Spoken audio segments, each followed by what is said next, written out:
Mi tema es asfixia perinatal desde el momento del nacimiento hasta el ingreso a la unidad.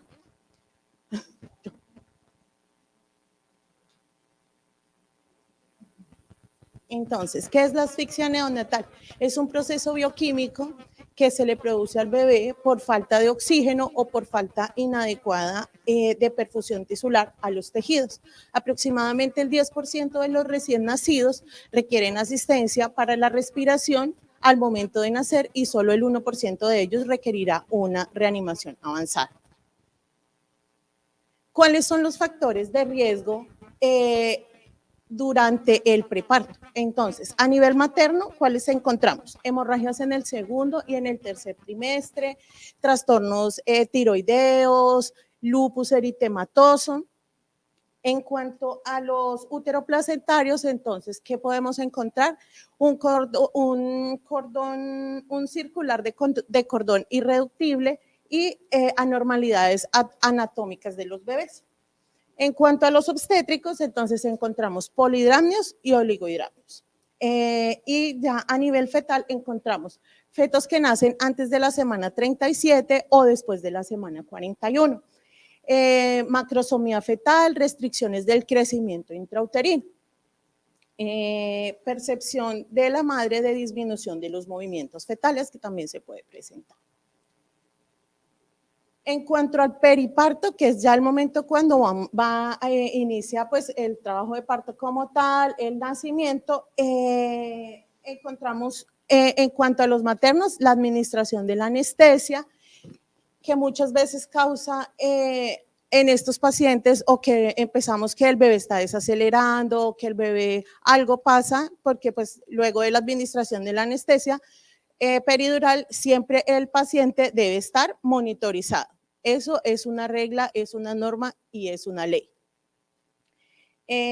O que la paciente haya recibido también administración de AINES, de medicamentos o también que haya recibido terapia con sulfato de magnesio.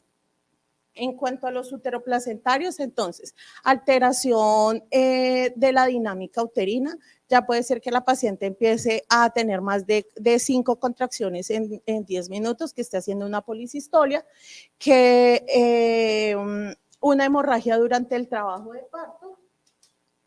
En cuanto a los obstétricos, entonces encontramos incompatibilidad cefalopélvica o desproporción cefalopélvica. También podemos encontrar una ruptura prematura de membranas, un desprendimiento de placenta. Y en cuanto a los fetales, encontramos bajo peso o cardiopatías congénitas. Entonces, ¿qué alteraciones prenatales encontramos durante la condición fetal? Entonces, la alteración del Doppler, entonces, evaluación de embarazos de alto riesgo, la evaluación de la arteria uterina umbilical y la arteria cerebral media del feto, que encontramos que puede haber alguna disminución, una alteración en la frecuencia cardíaca. En la cardiografía encontramos cambios en la frecuencia fetal y su relación temporal con las contracciones. Entonces, hay una dinámica uterina adecuada, pero encontramos también que el bebé empieza a desacelerar o que el bebé empieza a tener una taquicardia fetal sostenida. En cuanto al perfil biofísico, encontramos movimientos gruesos, tono fetal, movimiento respiratorio, volumen de líquido y reactividad de la frecuencia cardíaca fetal. ¿Qué encontramos aquí? Que hay una disminución de los movimientos respiratorios. Entonces, cuando tomamos la monitoría y vamos en la Fundación Santa Fe, se les toma la monitoría, se llevan al perfil biofísico y no hay percepción de los movimientos. Entonces, la monitoría no marca ninguno de los movimientos que ha realizado el bebé. Entonces, ahí empieza a disminuir el puntaje del perfil biofísico. En cuanto a la fisiopatología cardiopulmonar, entonces, en el momento que empieza a descender por el canal del parto, los pulmones se expanden y el líquido abandona los alvéolos. Esto es dando paso para que al momento de nacer el bebé pueda llorar. Las arteriolas pulmonares se dilatan y el flujo sanguíneo pulmonar aumenta, aumentando así el nivel de oxígeno y permitiendo que se vaya presentando un intercambio gaseoso. El conducto arterioso se contrae por la entrada de aire de los pulmones y esto permite que la resistencia empiece a ser menor y que el foramen oval se cierre. En cuanto a las manifestaciones clínicas como tales de la asfixia perinatal, encontramos que debido a se pueden afectar múltiples órganos. Entonces, cuando es temprana, ¿qué podemos encontrar? Dificultad para iniciar o mantener la respiración. Entonces, son los bebés que están con esa respiración como si estuvieran cansados al momento del nacimiento. Depresión del tono muscular y de los reflejos. Entonces, es cuando ponen al bebé sobre la lámpara de calor radiante y el bebé difícilmente sostiene los brazos. Alteraciones de la perfusión, entonces que están moteados, que no los vemos bien perfundidos. Cuando es tardía, entonces ya hay alteración del estado de conciencia, empiezan a convulsionar, hay intolerancia a la vía oral, hipotensión y alteraciones del ritmo cardíaco. Hay una mezcla que puede ser o temprana o tardía, que es sangrado del tubo digestivo, sangrado pulmonar y retraso en la primera micción, oliguria o anuria. ¿Qué compromiso multisistémico se presenta cuando tenemos una asfixia perinatal? Encontramos que se pueden afectar todos los órganos del cuerpo.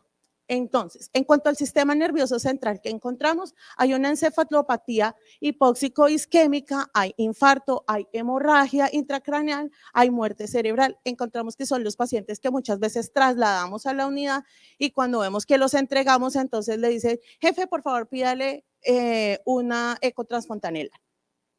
A nivel cardiovascular encontramos una miocardiopatía hipóxica, una isquemia, una insuficiencia tricuspidea o mitral, una hipotensión, choque y arritmias. A nivel pulmonar encontramos aspiración de meconio, encontramos hipertensión pulmonar, hemorragia pulmonar y déficit del surfactante.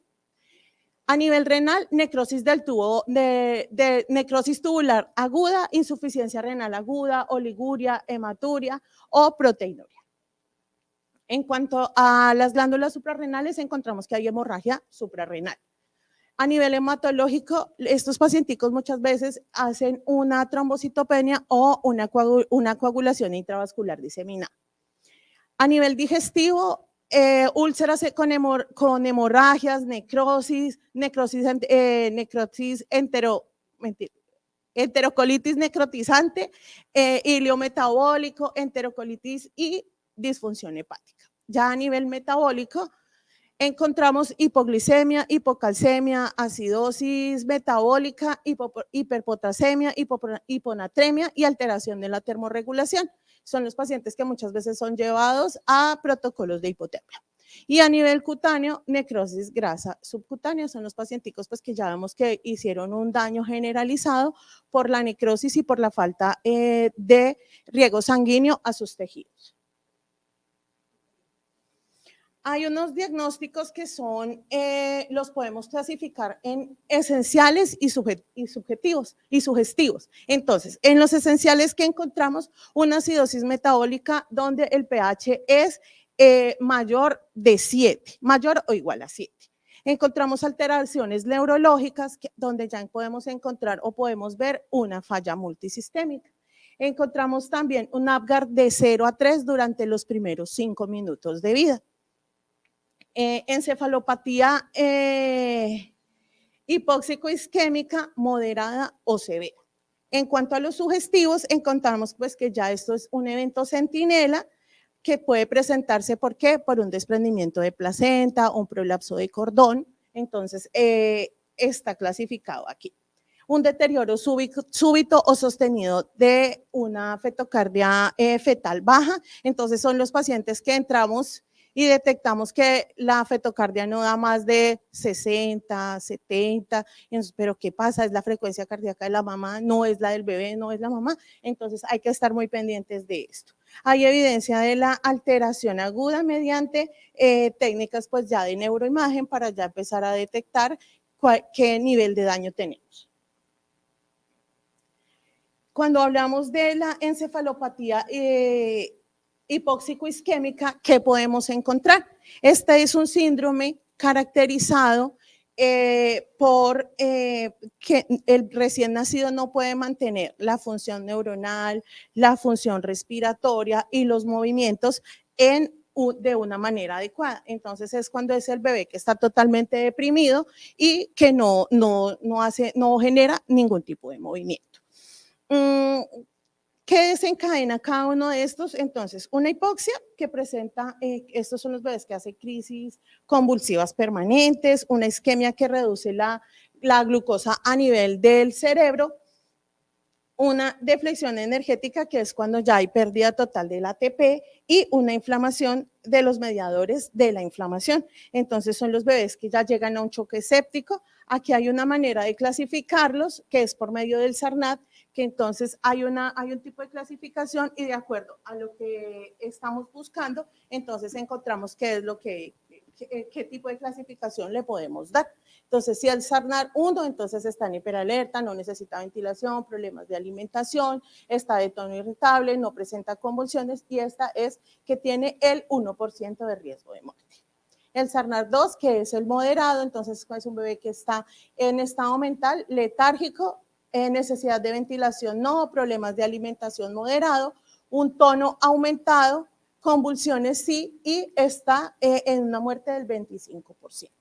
Un Sarnat 3 que ya es severo, entonces es un estado mental de coma, necesita ventilación, tiene problemas de alimentación severo, presenta convulsiones tempranas y la muerte es de un 75%. ¿Qué debemos recordar de la asfixia perinatal? El 80% de la asfixia perinatal es anteparto. El 15% es durante el parto y el 5% restante es después del parto. Entonces, depende de los cuidados de enfermería que manejemos nosotros, que estos bebés lleguen a un feliz término y que su nacimiento sea lo que ha esperado su familia todo el tiempo. Un bebé sano, un bebé feliz. Porque si nos damos cuenta, las estadísticas nos llevan a que es el cuidado antes de, para que mi bebé nazca bien. ¿Qué tenemos en cuenta de la atención del recién nacido con asfixia de sala de partos? Este es un pequeño video de cómo es una unidad de adaptación neonatal en la Fundación Santa Fe de Bogotá.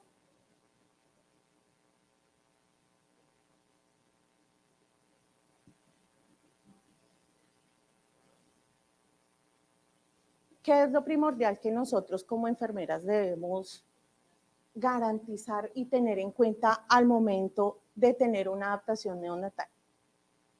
Que yo tengo que tener todo listo para el peor de los escenarios. Yo no me puedo quedar en que es un bebé sano. Yo siempre tengo que ir un paso adelante. Entonces, nosotros que alistamos absolutamente todo como si fuéramos a tener una reanimación avanzada. Entonces tenemos la lámpara de calor radiante, que fue la que vieron al inicio, está previamente precalentada, contamos con campos, contamos con hojas de diferentes tamaños, tubos de diferentes calibres, sondas de succión tamaño 6 y 2, utilizamos todo lo que tengamos a nuestro alcance para hacer una adaptación neonatal y una reanimación efectiva. ¿Por qué? Por lo que les acabo de decir. Lo primordial en este momento es que el bebé, cuando nazca, esté completamente bien. Entonces, en cuanto a los diagnósticos de enfermería, ¿qué esperaremos nosotros como enfermeros para este tipo de diagnóstico? Entonces, riesgo de la alteración de la vida materno-fetal. ¿Cuáles son las características? Complicaciones del embarazo, placenta previa, desprendimiento de la placenta y un embarazo múltiple. ¿Qué encontramos? Estado materno durante el parto. ¿Cuáles son los indicadores? ¿Cuáles son los indicadores? La frecuencia de las contracciones uterinas, la duración de las contracciones, la intensidad, la progresión de la dilatación cervical, si hay sangrado vaginal y la presión arterial. ¿Qué cuidados intraparto tendríamos nosotros como enfermeros para este patrón? Entonces, actividades, informar a la paciente y al acompañante todos los procedimientos que vamos a realizar. Todos son todos. Si yo le voy a poner la monitoría cada 2 horas, yo le debo decir, señora Catherine, yo la voy a monitorizar cada 2 horas. Usted puede levantarse, vamos a estar pendientes, vamos a mirar. Señora Catherine, si usted va a ir al baño, por favor nos avisa. señora Catherine, el médico vamos a ingresar con el médico, va a hacer el médico tactos de manera periódica. Es importante que ellas sepan y que estén incluidas dentro de las actividades que vamos a realizar. Comunicar los cambios del estado materno-fetal al responsable del parto. Esto es lo que hace directamente el médico, la progresión del trabajo de parto, cómo está, cómo vamos. Preparar el equipo adecuado como el monitor fetal, la ecografía, la máquina de anestesia y suministros de reanimación neonatal. Alertar al profesional principal de cualquier anormalía en los signos vitales de la madre o del trazado cardíaco fetal. Es importante siempre mantener una comunicación asertiva y efectiva con el profesional que está llevando el manejo del trabajo de parto.